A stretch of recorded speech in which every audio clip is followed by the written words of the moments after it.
Hi there, I'm Jacob Felder. I teach stress reduction, relaxation techniques, and meditation techniques. And that's what I'm here to talk to you about today, just how I go about teaching these principles.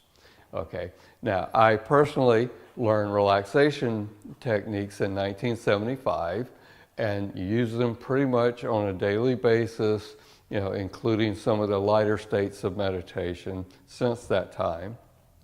In 2001, I discovered the deeper states of meditation, at which time I decided this is what I want to do. I want to teach people how to live in a more relaxed state of mind, how to change from a busy mind to light state of meditation, and even move into the deeper states of meditation if they want to. I've been doing this for, ever since 2002, at which time I did develop the approach that I use, and it's called the awareness approach. Meditation, the awareness approach. Now, what I'm going to do is draw a little diagram and explain to you how the stream of consciousness works, how we go from a busy mind to a little bit more relaxed mind, and then again into the deeper states of meditation. I'm going to explain how that works, okay, in regard to brainwave frequency. Now, first I have to draw a baseline, all right? Oh, this is my rendition of a straight line. Let's see how I do. Okay. Oh, I've been working on that straight line a long time. Still needs some work, but anyway, that's going to be our baseline, and this is our dividing line. It'll become clear in a few minutes what that dividing line is dividing.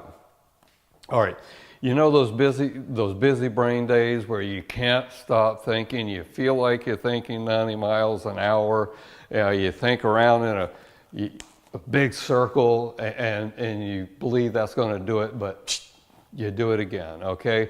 You can't seem to tone it down. You can't seem to turn it off, all right? Those are called busy, I call them busy brainwaves. Those are called beta, okay? That's beta brainwaves, B-E-T-A, all right?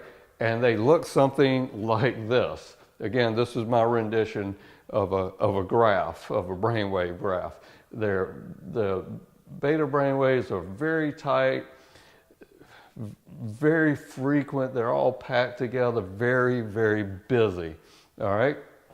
That is a beta brainwave. This is why we want to learn to meditate in the first place, is when we get locked up in this and can't get back out of it. Now, it is useful for, problem solving, getting things done, running from lions, tigers, and bears, and all the modern equivalent of lions and tigers and bears. All right, say days that you just feel like it's just such a nice day, you're relaxed, you're enjoying the sunshine, the fresh air, and then those activities you get involved in that the time seems to just fly by, before you know it. They're usually pleasant, something that you really enjoy, maybe an art, a craft, a hobby, again, a favorite activity. You get involved in it, you look up at the clock and you go, oh, wow, how'd that happen? The time just flew by. Okay, when the mind gets very focused, when we get very focused on something simple and in a lot of cases enjoyable, the mind just slows down, and it slows down to what are called, all right, alpha.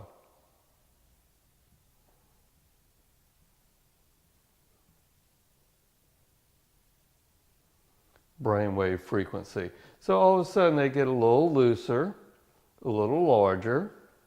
They're not so packed together, and they're not so, small and tight. All right, so the mind relaxes a little bit, opens up, slows down. This is actually the area of light meditation. A lot of people are real surprised to find out that their hobby is a form of light meditation.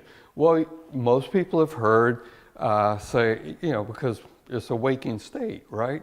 Most people have heard such disciplines as, say, yoga, dance, Tai Chi, labyrinth walking.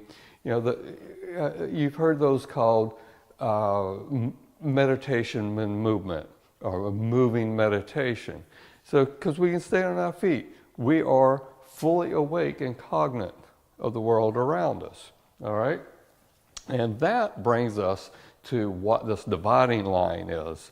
All right, here's one of my favorite scenarios to describe the next step in the stream of consciousness. You can imagine you're at home on a rainy Sunday afternoon. You lost a little sleep the night before. You're reading a good book. Next thing you know, you start yawning, and a little bit later, your head starts nodding a little bit. And after a while, you say, "Oh, what the heck? I think I'll just close the book." And you start moving into this la la land. All of a sudden the rain sounds a little distorted. Maybe it sounds heavier or lighter than it really is. Things are just kind of blending together, and you get to nodding, and next thing you know, you hear somebody walking down the hall, and you're thinking to yourself, I hope they keep walking. I hope they keep walking by. The next thing you know, the door opens and you straighten up a little bit, and you yawn, and that friend says, "Oh, I didn't mean to wake you," and you say, No, I wasn't asleep. I heard you coming down the hall," and they start laughing at you even more. All right. Well, believe it or not, that's the realm of deep meditation. Okay, now there's a big difference between that spontaneous scenario I just explained to you and intentional deep meditation. And we'll get to that in just a moment.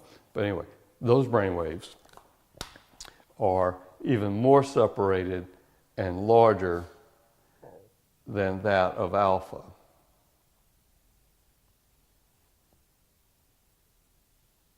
Okay?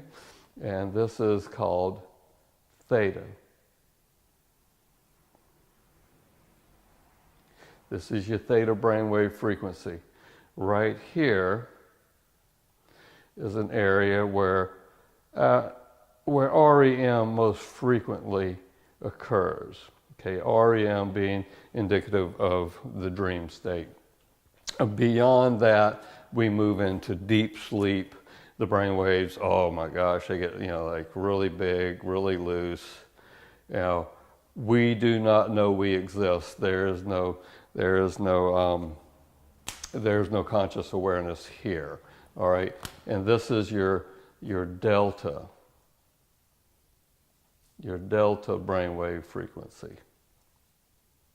Okay, so there's your delta, your deep sleep. Here's your theta, your realm of deep meditation, and the alpha. All right?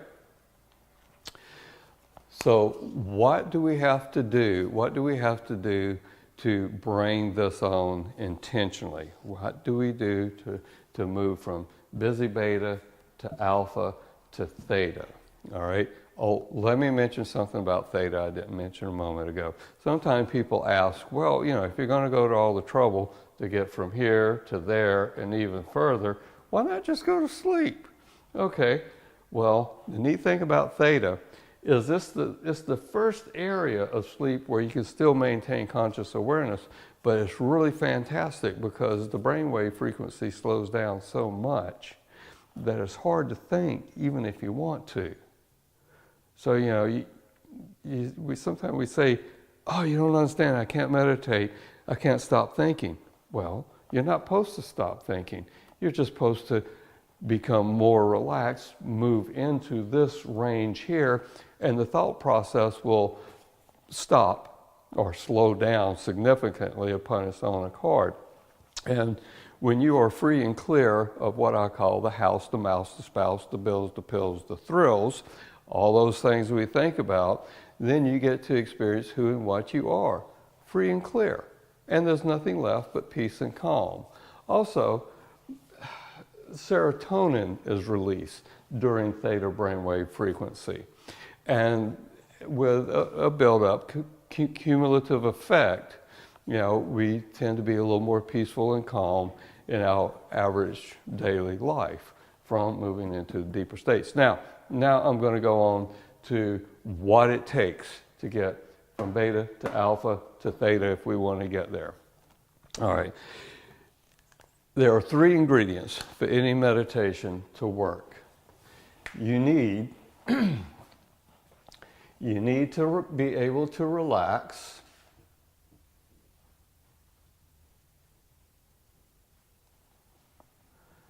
You need a focus.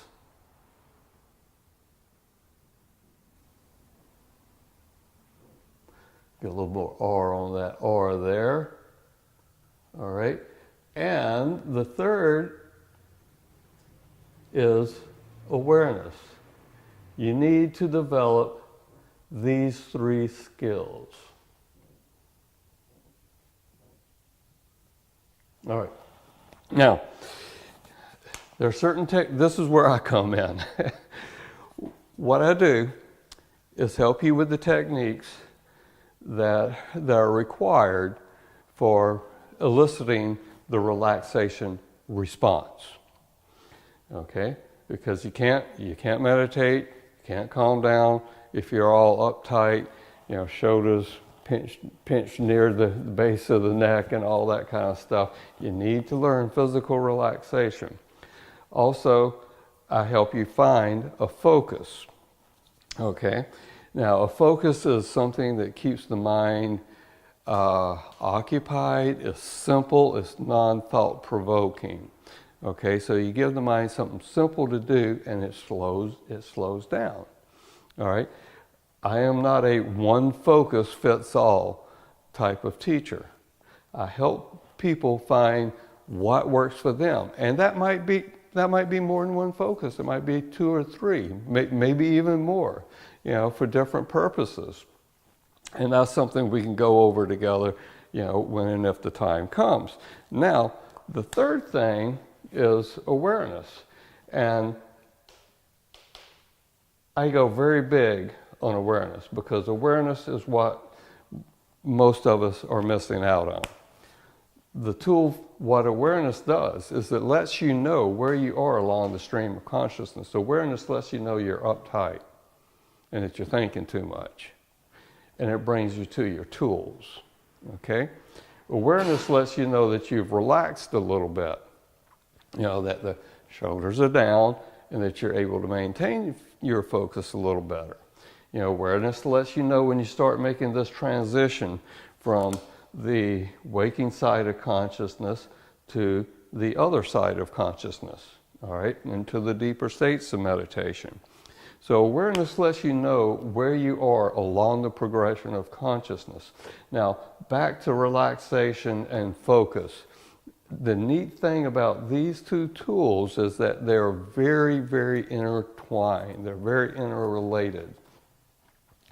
The more you relax, the easier it is to focus. The more you focus, the easier it is to relax. So you relax, it's easy to maintain your focus, and the more you focus, the more you will relax. So they're very interrelated.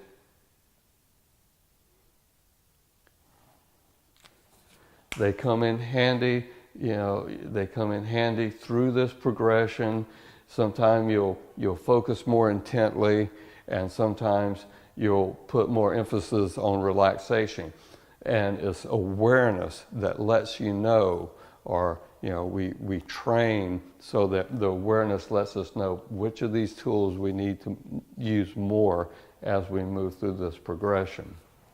Okay, so there's one other little meditation or meditation technique I want to mention. Along with the lighter states of meditation and the deeper states of meditation, or what are the very practical use throughout the day called, and it comes into the range of light meditation, and they're called spot meditations. Just meditations you do on the spot. You can imagine you're having a busy day at work, you're at the computer, you're at your desk, you're kind of not too sure what to do next. You can't quite get your ducks in a row. Smoke is coming out of the ears. You don't have a lot of time. Maybe you only have 30 seconds, 3 minutes. Well, that's where you learn the relaxation techniques, the relaxation response, and how to elicit that relaxation response in a mere 30 seconds to 3 minutes, just so you can clear your mind enough to kind of prioritize what to do next, and then you just get right back to the task at hand. So, when we're working together, we will learn, you will learn spot meditations, light meditations, and the deeper states of meditation if you're interested in those, okay?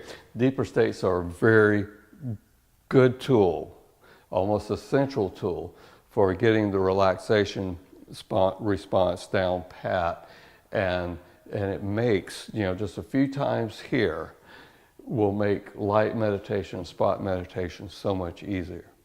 So with that in mind, I thank you for your time, and I hope to hear from you.